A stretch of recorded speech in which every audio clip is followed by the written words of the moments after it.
Okay, so this is how to do the style assignment. So I bet you're wondering how to begin. The good news is that you've already done some of the research. You went to the library and you checked out a book and you read the book and you took notes. Did you not? Yes, you did. Yes. And you read an academic article and took notes. Did you not? Yes, you did. So I want you to do some new research for this. Where do you go for the new research? One place you can go to is the textbook. All right, you can go and into the textbook and find where your artwork is. You can find where your artist is and find where your style is, and read some of that. Take notes, and you can include some of this information in this next assignment.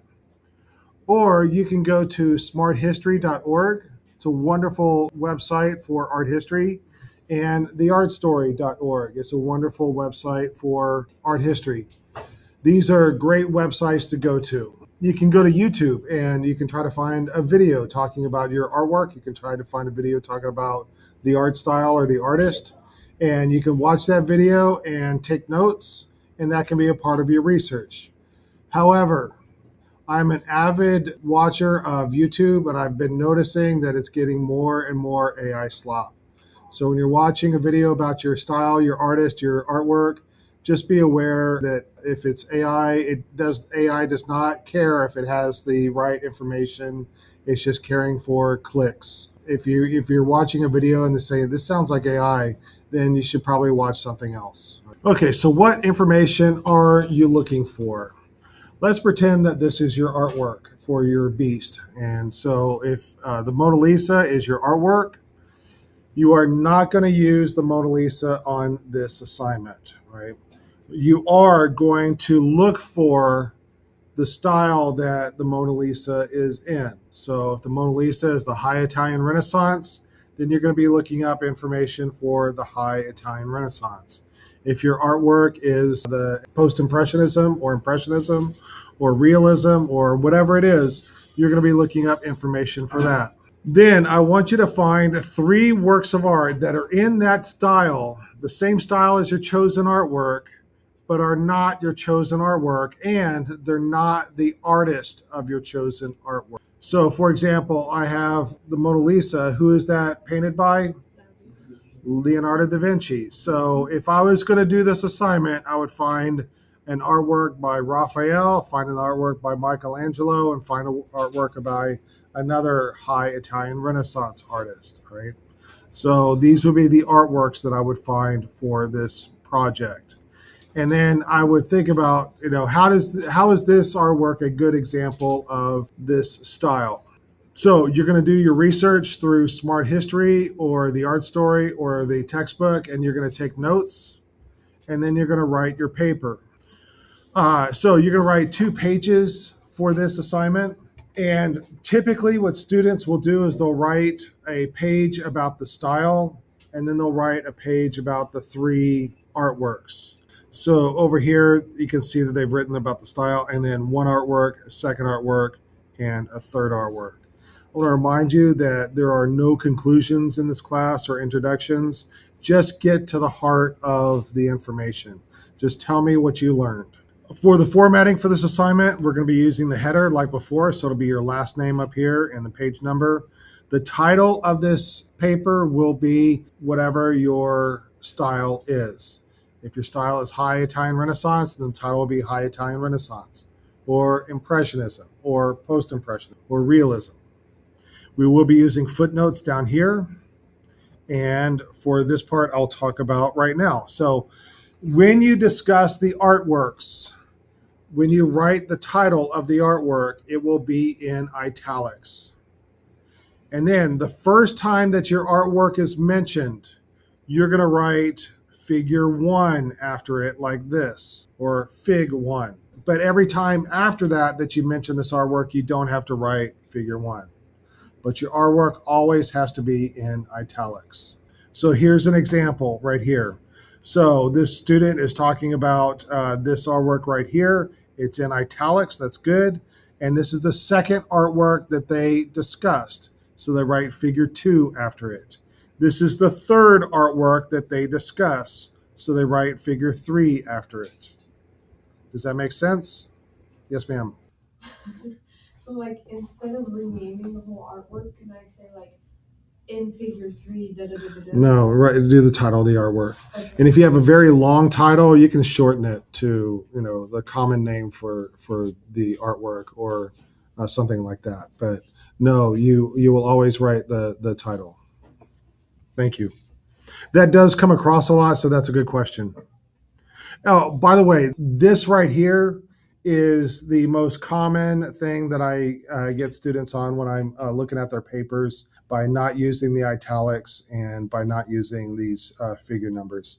We are using footnotes on this assignment, and so I want to see at least 3 footnotes. I'm providing you with videos on how to use footnotes. And if you're wondering where you should use footnotes, is for anything that you include in this that is not your own idea or your own information, right? That you collected yourself, which is almost all of it, but like the notable things. When you have your footnotes down here, the first time you put in the source, you will do the whole source. Every time after that, it's just the last name, the title of the article or the book, and then the page number that you got it from. This may be a little bit different than other classes, but that's what we're doing in this class. And like I said, I've given you videos on how to do this. I give you a video on how to do this if you're working in Word, and I give you a video on how to do this if you're working in Google Docs. When you do the bibliography at the end, each entry there's no indentation on the first line, and then you indent the second line or third if you need to. You've read a book and you have read an article. I want those 2 things in this bibliography because that knowledge is in your head, right? And so you're using that knowledge on this paper, right? Whether you actually include it into the text or not, but there's still research you did for this project. I want you to look up 3 more sources. So a textbook or the art story or smart history or a video, and that should be in here. So I would like to see 5 sources on this. I want you to be looking at the textbook. You can go to an internet source like Smart History or the art story or video. You can I want you to use the library book and your article. Everything is lined to the left.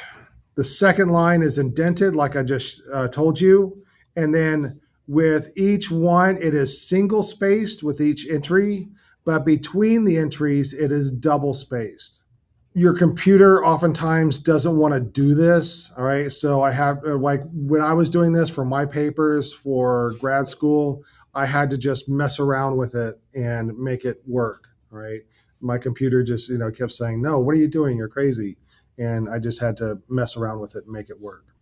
Oh, by the way, on the template that I give you, it's all set up like this. So it should be easy for you. All right, I'm going to talk about the photos. You're going to include 3 high quality photos, 1 of each artwork. So your figure 1 is going to refer to this artwork. Your figure 2 is going to refer to this artwork.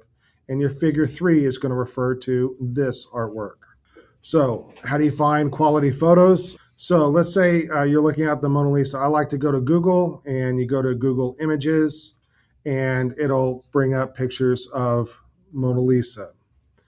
However, beginning this semester, I've been having a very difficult time finding high quality photos here at school.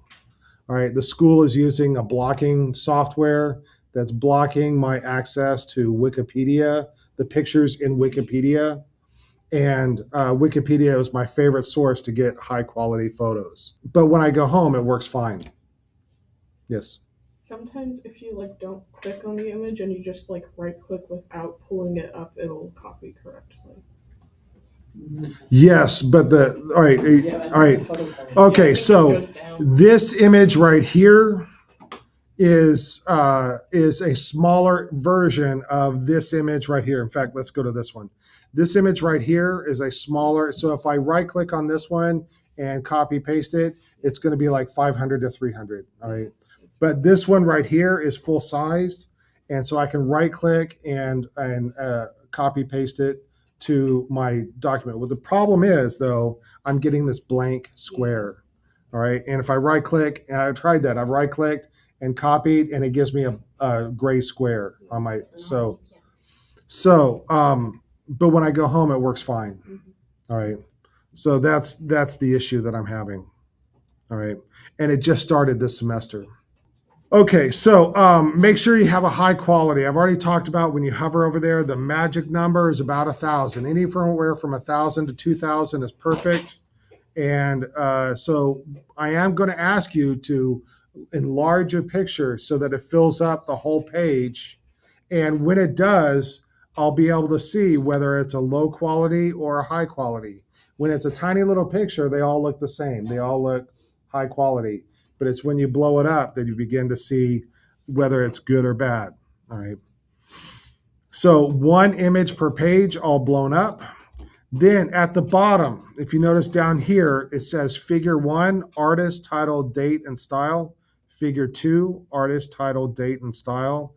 And then Figure 3, artist, title, date, and style. You're going to write that information. It's going to look like this. And once again, the title will be in italics. All right, on this assignment, I still wanted to look formal and sound casual. Be yourself when you are writing this, all right? When I'm reading it, I don't want it to sound like Wikipedia. I don't want it to sound like the encyclopedia. I don't want it to sound like AI. I don't want it to sound like anything but you, all right? It should be like you learned something new and you're telling me about it. All right, I've already gone over thug notes with you. Let's see if I can get past to this. All right. There are written instructions for how to do this in D2L. And then I want you to record a video as you post it. Please, please, please, when you are posting your artwork, you'll see this little icon right here. And you'll click on that and click on Add Video Note. Click on this Add Video Note and record it. And I highly recommend you record it as you're uploading your picture because it'll all be fresh in your head. And you're going to be telling me what you learned and everything that is in your paper without looking at any notes whatsoever. That way, when I grade your beast and I'm reading something and I'm thinking, oh, gee, this sounds like AI, I can go and watch your video and you can prove to me that, yes, you know what you're talking about. And also make sure that I can see your eyes and make sure that your bedroom is clean behind you if you're filming in your bedroom and that you're wearing clothes. Okay, so I'm going to give you an example in D2L for you to look at. You can take a look. And it has all the little notes of common things that students do to get scored low. You are going to be, it's going to be what, 1, 2, 3, 4, 5, 6, 7, 8, 9, about 9 pages long. You're only writing 2 pages. All right. And so you have 2 pages of content, 1 page that's a bibliography, and then you have 3 pictures, and then you have your notes. I'm going to give you a template in D2L. All you have to do is just change the words. It's all formatted for you, easy peasy. So with these written assignments, here's how this is going to work. All right, this is going to be for all of our written assignments, and I will attach this to each video that I create for explaining these assignments. If you turn this assignment in on time with no mistakes, you get 100. Now, also, when these are called previews, when it's due, it's called a preview. You're turning it in. I'm briefly skimming it, and I'm looking for major flaws. And if I don't see any major flaws, I'm going to give it 100. I'll be aware, I'm not reading this intently. I will do that when I grade the final product, the end product, the beast that you turn in. If I find mistakes then that I don't see now, it's up to you. Right? So just make sure you do a good job. Make sure that it's as good as you can make it so I don't count off points then. We can take care of that now. Does that make sense? All right, let's say you turn it on time and there's lots of mistakes that I need to make corrections. I'm going to make corrections on it and I will give it a 50. If you see that you got a 50 and you know that you turned it in on time, so go and look at my corrections. And then if you show me that you have seen my corrections, you can do a selfie with the corrections. You can do a thumbs up with the corrections. You can do a screenshot of the corrections. Or you can just say, hey, send me a message, Mr. Reese, I've seen the needed corrections. All right. And then I will change the grade to 100. Does that make sense? If you turn it in late with no mistakes, I'm going to give it a 50. If you turn it in late with mistakes, it's going to be a 0.01, and I'm going to give it the corrections. Same thing. If you show me that you've seen the corrections, I'll bump it up to a 50. And then if you don't turn it in, obviously it's a 0. Once again, finally, what do you mean by late? You have a 23-hour grace period after it's due. So beginning with less than an hour late up to 23 hours late, you have that extra time to turn it in, and I will accept it as on time. Once it says 1 day late, I count it late. Okay, if you see an 11.11, that is the code for see me. There's something really wrong with this, and I need to talk to you and explain it. It's too much to type it in for the corrections. All right, so I'll need to. And then if you make changes and turn it back in, and it's still a problem, it's a 12.12. That's a code that you need to see me, and so on. So, but once you get it fixed, it'll be 100 or 50 or whatever it is. All right. Okay, so I also want to say that once the final product is turned in, I will no longer accept previews each semester after they turn in. Like the whole point of a preview is to fix things before you turn in the beast. All right. So, anyways, all right, that is it for. Are there any questions about this assignment?